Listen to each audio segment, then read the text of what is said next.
नमस्कार, पुन्हा एकदा आपले सर्वांचे स्वागत आहे. वित्त विभागाचे आदेश, 6 वर्षापेक्षा जास्त थकीत देयक सादर करण्याबाबत निर्देश. चला तर पाहूया याविषयी सविस्तर अपडेट. त्यापूर्वी आपणास विनंती आहे, अजूनही चॅनलला सबस्क्राईब केलेलं नसेल तर चॅनलला सबस्क्राईब करा. नवीन अपडेटसाठी समोरील बेल आयकॉनला प्रेस करायलाही विसरू नका. अत्यंत आनंदाची आणि कामाची बातमी शेअर करायलाही विसरू नका.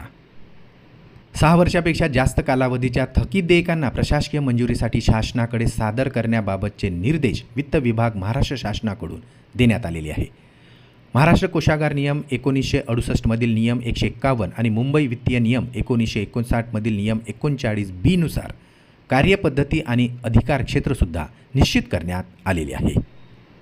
अधिकारानुसार मंजुरीचे टप्पे कोणते, चला तर पाहूया. कार्यालय प्रमुख शिक्षणाधिकारी 40,000 रुपयापर्यंत, प्रादेशिक प्रमुख शिक्षण उपसंचालक 60,000 रुपयापर्यंत, विभाग प्रमुख शिक्षण संचालक 1,00,000 रुपयापर्यंत, तर वित्त विभाग 1,00,000 रुपयापेक्षा जास्त व 6 वर्षापेक्षा जुनी सर्व प्रकरणे आता मंजुरीसाठी असणार आहे.